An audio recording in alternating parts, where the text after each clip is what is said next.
I give the call to the Treasurer. Thank you, Mr Speaker. I move that the bill be now read a second time. Speaker, we acknowledge the Ngunnawal and Ngambri people, the Yuggera and the Yugambeh country around Logan, and all the First Nations of Australia, their elders, customs and traditions.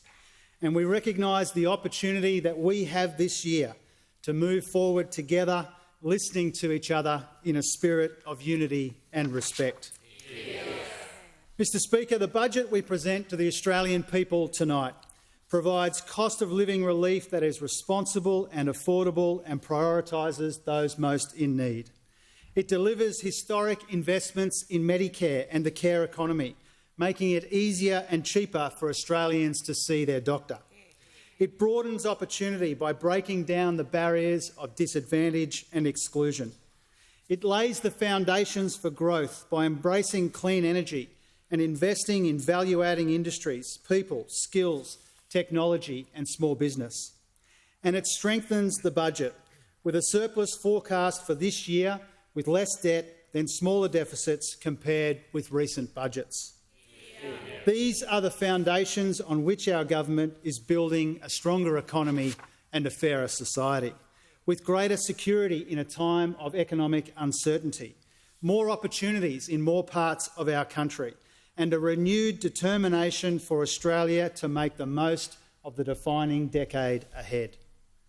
Speaker, in all of our decisions, we seek to strike a considered, methodical balance between spending restraint to keep the pressure off inflation, while doing what we can to help people struggling to make ends meet, making sure that vital services like Medicare and the National Disability Insurance Scheme are secure and reliable and sustainable, and dealing with immediate near-term challenges while investing in our long-term national economic success, seeing our people through the hard times and setting our country up for a better future.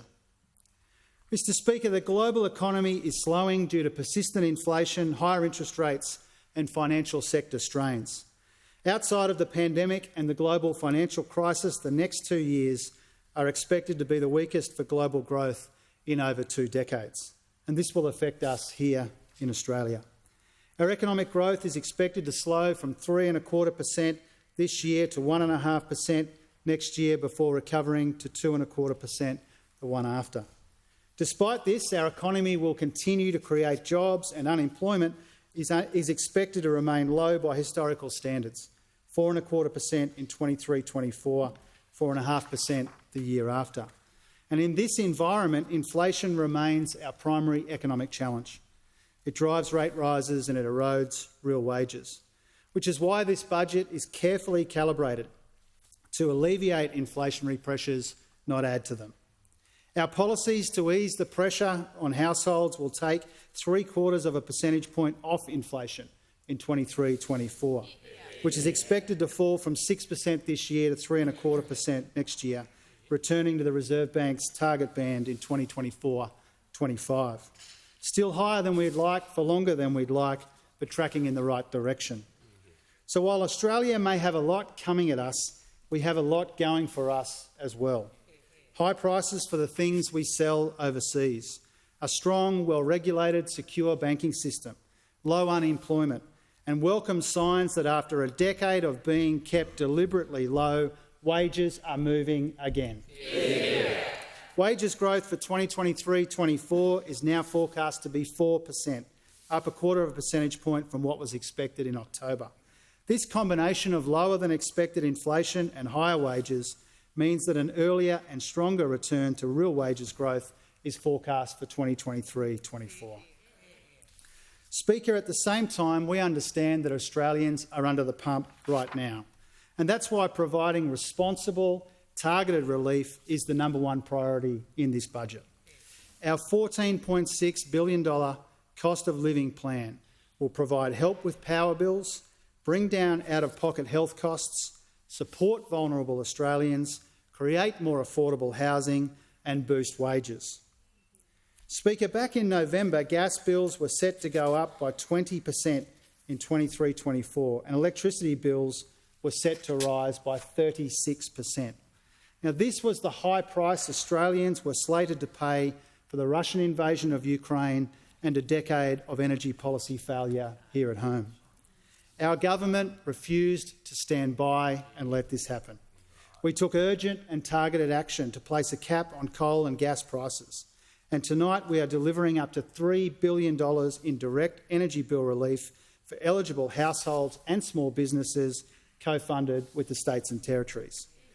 More than 5 million households will have up to $500 deducted from their power bills in the next financial year.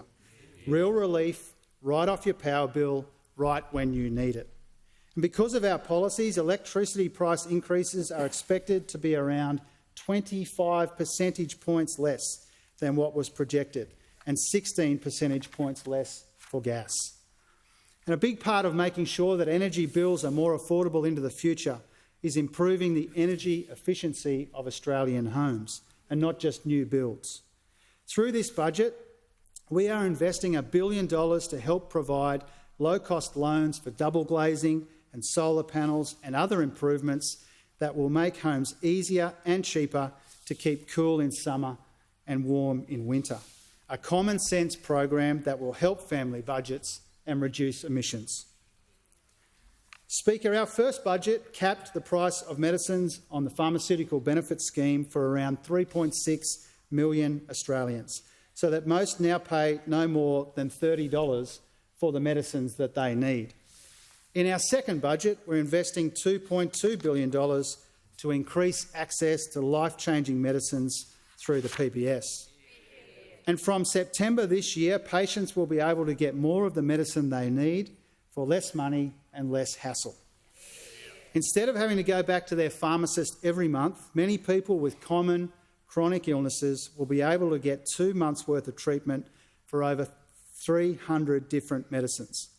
This change will save people up to $180 a year, and for millions of Australians, the cost of medicines will be cut in half. Speaker, our government is proud that in our first year in office, 339,000 new jobs have been created. But even with unemployment at historic lows, we know there are still people struggling to find work and struggling to get by. The pressures on the budget are acute, but as a Labor government, we will always strive to help those who need it the most. That's why tonight we announce a $40 per fortnight increase for JobSeeker recipients, plus those on youth allowance, Austudy and other income support payments, helping to deliver a much-needed $4.9 billion boost in support to around 1.1 million Australians looking for work, studying or doing apprenticeships. And we are going further to help the single biggest group of Australians on JobSeeker, those aged 55 and over. Until now, people aged 60 and over and on payments for a long time have received a higher rate in recognition of the additional barriers that they face finding work. But the truth is, it gets more difficult earlier than that.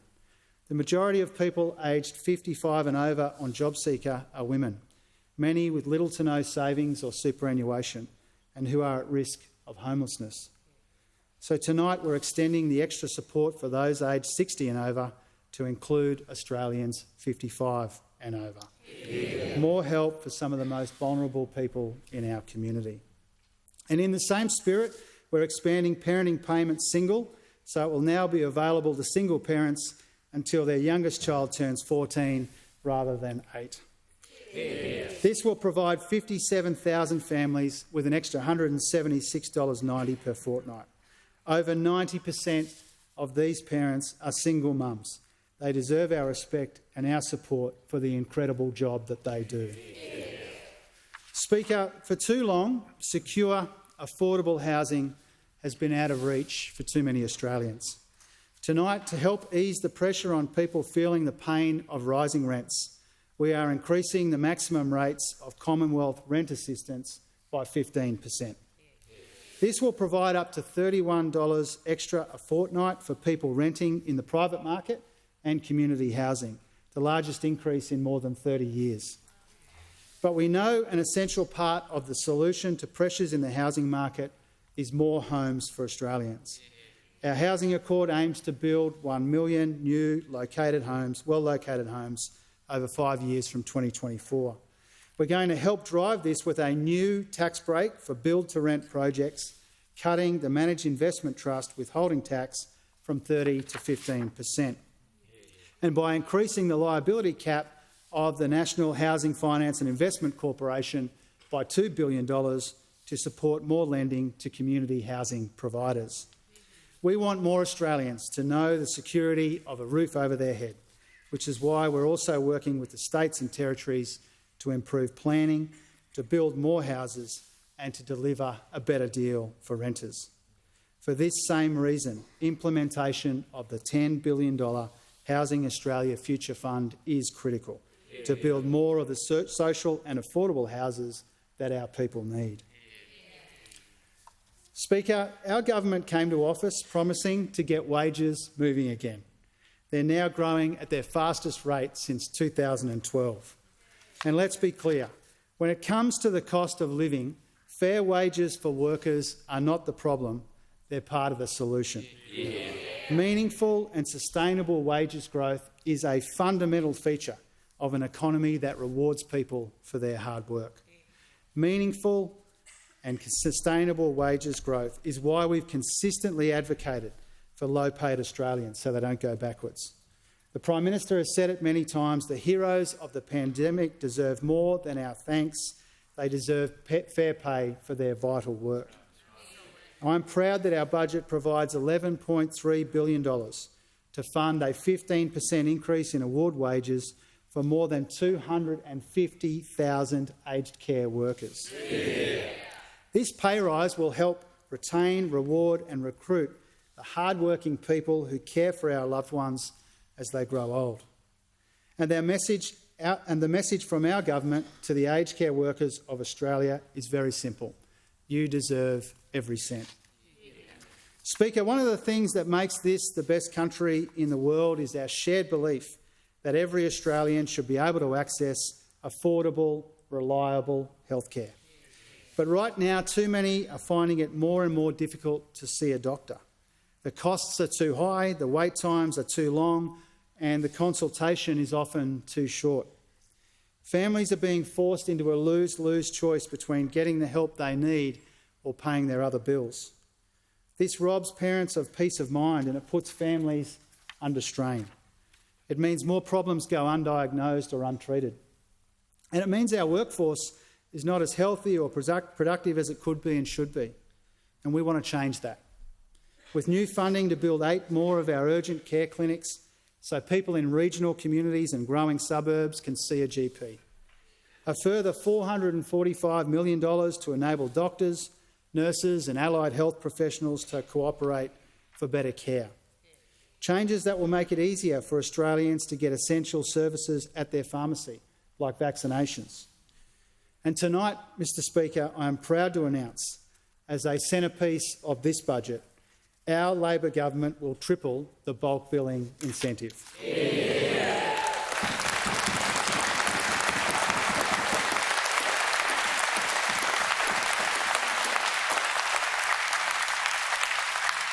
This is the biggest increase to the incentive ever, delivering a $3.5 billion boost that will help GPs provide free consultations to around 11.6 million eligible Australians, including children, pensioners and other concession card holders. All of this will help take pressure off our public hospitals and emergency departments still feeling the strain of a once-in-a-century pandemic. And it will ensure that for millions of people, the quality of your health care is guaranteed, not by your credit card, but by your Medicare card. Yeah. Speaker, investing in Medicare, helping with the costs of energy and housing and supporting people most in need are all essential measures to assist Australians under pressure. But we know the best long-term guarantee of rising living standards and stronger wages and a better quality of life is a growing and productive economy. That's why our budget is underpinned by a plan to modernise our economy and maximise our strengths by making Australia a renewable energy superpower with strong strategic industries in global supply chains investing in our people and their skills, and supporting small businesses to innovate and grow. Speaker, Australia's biggest opportunity for growth and prosperity is the global shift to clean energy. By acting now, our resources, our researchers and our regions can help power the world. That's why in tonight's budget we are investing $2 billion in a new hydrogen Head Start program so Australia can be a world leader in producing and exporting hydrogen power while reducing our emissions in heavy industry here at home. Hydrogen power means Wollongong, Gladstone and Whyalla can make and export everything from renewable energy to green steel. Seizing these kinds of industrial and economic opportunities will be the biggest driver and determinant of our future prosperity. The government is making the biggest ever investment in Australia's energy transformation. This budget allocates $4 billion to realising our future as a renewable energy superpower, bringing the government's total investment to more than $40 billion. This includes part of our $15 billion National Reconstruction Fund to support the development of green industries, manufacturing and more, and a new capacity investment scheme that will unlock over $10 billion of investment in firmed-up renewable energy projects up and down our East Coast. These strategic investments will work in partnership. Abundant, affordable, renewable energy powering new jobs and new industries in our regions and our suburbs, while our safeguard mechanism will encourage business to invest in the path to net zero. To realise this vision, we're making targeted investments in green industries, as well as technology and other value-adding areas, including a new Powering Australia Industry Growth Centre to help Australian businesses manufacture renewable technologies, funding to support the growth of quantum and AI, plus $286 million of investment in our creative sector. This will create new opportunities right across our economy, and so will our historic and vital investment in defence and national security. The AUKUS agreement will directly support 20,000 high-skill, high-wage jobs over the next 30 years in advanced manufacturing and broaden and deepen our industrial base. To make sure all of these jobs and opportunities extend to every part of our country, we're investing $3.7 billion for a revamped 5-year national skills agreement with the states and territories. And we're creating 300,000 fee-free TAFE places to train Australians in critical and emerging sectors. We're expanding access to foundational skills so that all Australians aged over 15 can develop the language, numeracy and digital skills that they need. And we're encouraging more women into apprenticeships through a new Australian Skills Guarantee. Speaker, in this budget we also back Australian small business with a $20,000 instant asset write-off, a new small business energy incentive to support investments in power-saving assets, and new help for small businesses to adopt and adapt to digital technology. Speaker, we are the first government in Australia's history with a majority of women in our ranks. And as the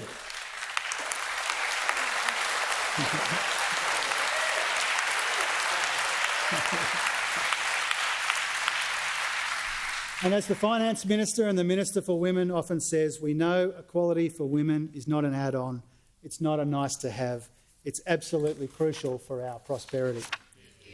That's why we've taken action to close the gender pay gap, introduced 10 days of paid family and domestic violence leave, made gender equity an objective of the Fair Work Act and put a new focus on workers in the care economy. And on 1 July, Australians will begin to benefit from cheaper early childhood education and enhanced paid parental leave. And tonight we build on this work by dedicating almost $590 million to the National Plan to End Violence Against Women and Children, and investing $72.4 million to retain and recruit more early childhood educators, and by abolishing the punitive Parents Next program while getting on with designing a voluntary system that genuinely supports mothers preparing for work. Speaker, alongside financial support for Australians in need, we're also investing in new programs to tackle entrenched disadvantage, putting our trust in the knowledge and passion of locals to break the chains of intergenerational poverty. I see it in my own community, library programs unlocking the world of learning, sporting clubs building pride, community groups mentoring young people into apprenticeships, breakthroughs and progress driven by locals and leaders. And tonight we back their hard work with a $200 million plan which includes funding place-based partnerships, encouraging evidence-based policy directed at a local level, investment in projects that are delivering measurable success, a new partnership that will help government and philanthropy to coordinate their efforts. And in addition, more funding for community organisations so that they can pay their bills and pay their workers and keep delivering for people in need. This will sit alongside $1.9 billion for First Nations health, housing, education, employment and other essential services, and $250 million for a new Central Australia package to improve safety and provide more opportunities for more people in their communities. Speaker, from energy bill relief to national defence, manufacturing to Medicare, investments in this budget aim to make Australia more resilient and more secure in uncertain times. And fundamental to this is our responsible economic management and our efforts to put the budget on a much stronger foundation. This budget, we've returned 82% of the extra revenue windfall that's come largely from lower unemployment, stronger jobs and wages growth and higher prices for key exports. We've now returned 87% over this budget and the last. We've also found $17.8 billion in savings and redirected spending, $40 billion over two budgets.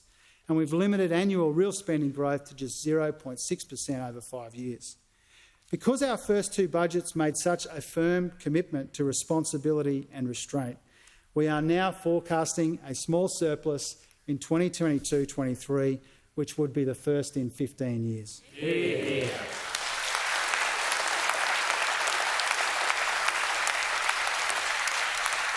We expect that to be followed by a deficit of $13.9 billion in 23-24 and lower deficits across the forward years compared to recent budgets, leading to a $125.9 billion improvement in the budget over 5 years and a much lower public debt burden. Gross debt to GDP is now expected to peak lower and earlier at 36.5% of GDP in 25-26, where it will be $154 billion less than was expected in March 2022. And because we're returning most of the welcome improvement in revenue to the budget, debt will be almost $300 billion lower by the end of the medium term, saving $83 billion in interest costs over the next 12 years. Speaker, we are expecting one of the biggest turnarounds on record, while dealing with a whole host of programs and services which were left without ongoing funding. In October, this meant an additional $4.1 billion in spending. In May, we've had to find another $7.5 billion, including $1.5 billion for legacy health funding and to make sure that Australians retain access to their My Health record, and more than $800 million to sustainably fund our biosecurity system to keep our farmers and producers secure. Speaker, our government is building a strong, sustainable care economy that works for carers and for the people they care for, which is why we're extending disability support programs and investing in additional home care packages. We're upholding the security of our nation and the stability of our region, which is why we're implementing the recommendations of the Defence Strategic Review and allocating $1.9 billion to strengthening our relationships in the Pacific. And we're supporting those who have served and sacrificed, which is why we're spending $64.1 million to continue eliminating the claims backlog so that veterans get faster access to the support that they need and deserve. Speaker, beyond the immediate pressures on our budget, there are genuine structural challenges facing us into the future: defence, health, aged care, the NDIS and interest payments on debt.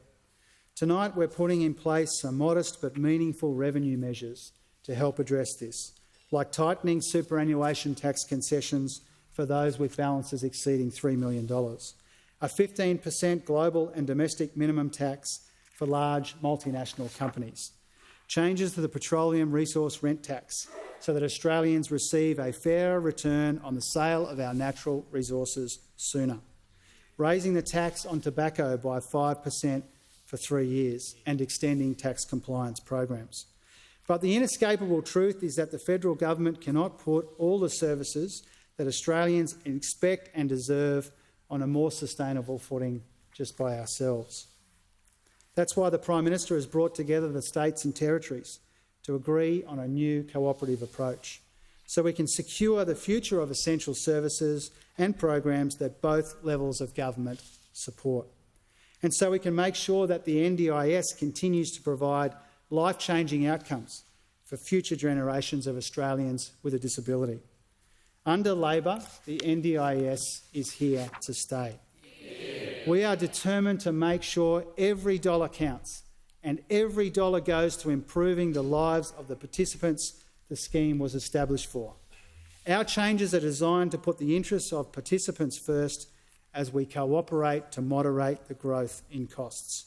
It took a Labor government to create the NDIS, and this Labor government will secure its future. Yeah. Speaker, 122 years ago today, this federal parliament first met, called to serve a new nation on an ancient continent created by a vote of the people. Today, Australia is bigger, fairer, more diverse, more open to the world and more engaged with our region than anyone alive at Federation could possibly have imagined. And yet what brought this country together was a belief that the future could belong to Australia and that we would be stronger and safer and more prosperous if we worked together to seize its opportunities and share its rewards. A commonwealth of common purpose. And that optimism and resilience has sustained us and carried us through downturns and disaster, through recession and pandemic. And the belief in opportunity fairly shared has underpinned our greatest achievements, from Medicare to superannuation. The same spirit underpins constitutional recognition through a voice. It drives our government and it shapes this budget. A determination to tackle the big challenges and to seize the big chances. A deep faith in our people, their skills, their smarts, their innovation and their aspiration. This tonight is a plan for security, for prosperity, for growth. It's an economic strategy to help with cost of living pressures now and to maximise and extend the opportunities of the future to more of our people in more parts of our country in the defining, decisive decade ahead. And so, Mr Speaker, for all of these reasons, I commend this bill and this budget to the House.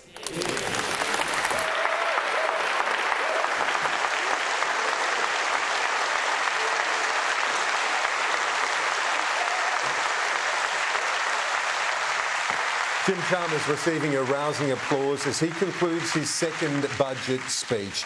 This hour, the Treasurer joins me live right here in the studio, where we'll put the government's policies and projections through their paces. But before that, the best budget breakdown is right here on Sky News. Don't turn the dial. With me, our political editor, Andrew Clennell, political presenter, Laura Jays, and our business editor, Ross Greenwood. Great to see you all. You've all been with me for several hours here in the budget lockup. Let's get some rapid reaction.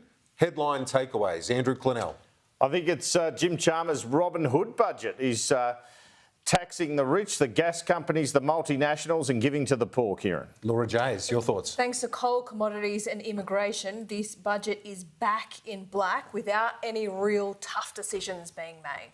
And Ross Greenwood, your early thoughts. We'll get some more detailed analysis in a moment. The Treasurer here is trod on eggshells. You can see it all over the place. He does not want to tip this economy over while he's basically trying to maintain this budget. By the time the end of this financial year comes, you can almost guarantee that this surplus will be bigger than what they've announced tonight. Yes, they're going cautious on that front. Yes. Let's take you through the numbers that tell tonight's story. The good news is, as Ross said, they're the first surplus in 15 years. The bad news is it could be temporary. A record windfall and commodity prices, a $41 billion turnaround from the deficit Jim Chalmers unveiled just 6 months ago. In total, the deficits over the next 4 years are $143 billion smaller than previously predicted. But with unemployment tipped to increase, commodity prices forecast to decline, the structural deficit persists. Let's show you some of the challenges. Interest rate payments on government debt, the second fastest growing area, blowing out the budget, more than $112 billion required over the next 5 years. That's $700 every second. And while net debt is lower than what was forecast in October, its upward trajectory year on year is unchanged, from $550 billion this year to $700 billion by the end of the forward estimates. The NDIS climbing costs is the biggest weight on the budget, no doubt. With 200 people joining the NDIS daily, it's forecast to have 1 million participants by 2032. For now, it's costing $5 billion more each year than the last, more than $50 billion by the end of the forward estimates. Our economy is expected to grow below trend, as well as increasing interest rates reduce consumer spending. Just 1.5% economic growth projected next financial year, 2.25% the following. Unemployment will rise from 3.5% currently to a peak of 4.5%. 40% of tonight's revenue upgrade produced the surplus as a result of recent low unemployment, so increasing unemployment will impact the budget bottom line. In better news, the budget forecasts return a real wages growth next year, inflation coming down from 6% this year to 3.25% next, before it returns to the RBA's target range in 2024-25. Wages growth set to outpace that each year, although with the caveat that wages predictions have notoriously fallen short over recent years. Let's get some analysis and other insights from my colleagues now. First, our political editor, Andrew Clennell, about the policies and some of the politics tonight, Andrew. Well, Kieran, welcome to Jim Chalmers' Robin Hood budget. He's taxing the rich and giving to the poor, but not taxing so much as to endanger the next election. More of that in a moment. Let's talk about the bottom line first. This is a budget which produces a $4 billion surplus for this year, 22-23, the first surplus in 15 years, and a small enough deficit for next year to put Jim Chalmers in reach of a second surplus, $13.9 billion deficit.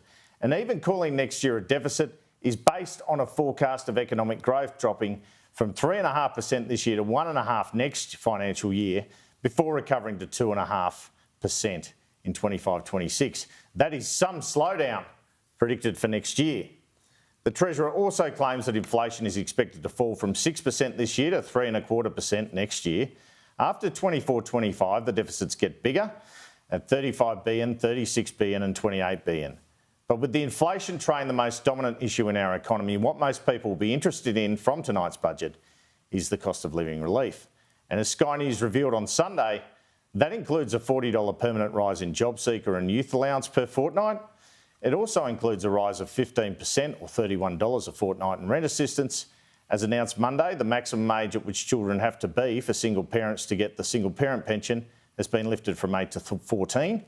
And over 55s will get a higher rate of JobSeeker, traditionally given to over 60s. There is the long-awaited electricity bill relief that was promised in December. $500 off your bills if you receive some form of government benefit, either family tax benefit or a pension. That's for 5 million households, the Treasurer says. But there is also this forecast buried in the budget papers. The budget in October predicted power prices would rise 50%. After the government reacted with gas and coal price caps, the budget papers now say, quote, average national retail electricity prices are now forecast to rise by around 10% in 23-24, much lower than the early estimate of 36% without the government's intervention. And there is what Jim Chalmers calls the centrepiece of the budget. On Medicare, the government says it is, quote, delivering the largest increase to the bulk billing incentive ever. That's $3.5 billion to help GPs provide free consultations to around 11.6 million eligible Australians, including children of everyone, pensioners and other concession card holders. Jim Chalmers within Labor is seen as a bit of a tax and spend guy, and there is a fair bit of Robin Hood, as I said, to this budget, because he is introducing some tax measures and giving to the poor, those on benefits. This is a good budget if your household is on less than 160 grand a year. Otherwise, it's about spending restraint. The middle class benefits more from the Stage 3 tax cuts, which are due to come into effect in 24-25. They do not get one mention in this budget. At his press conference in the lockup, the Treasurer said under budget rules he did not have to put them in the budget papers because he's not changing policy on them. But he said they were worth $69 billion over the forward estimates. But there are plenty of tax changes here, and they have been rolled out over several weeks to minimise the controversy around them. There's a 15% tax imposed on large multinationals if they are paying less tax in other jurisdictions. This is based on an OECD proposal and raises $370 million over 4 years. There is a tax audit crackdown. The Treasurer claims that extending the personal income tax compliance program and GST compliance program will raise $9 billion. The passenger movement charge goes from $60 to $70. The government has already flagged getting hold of $2.4 billion over 5 years from changes to the petroleum and resource rent tax. And it has announced it will reduce superannuation tax concessions to people with super balance.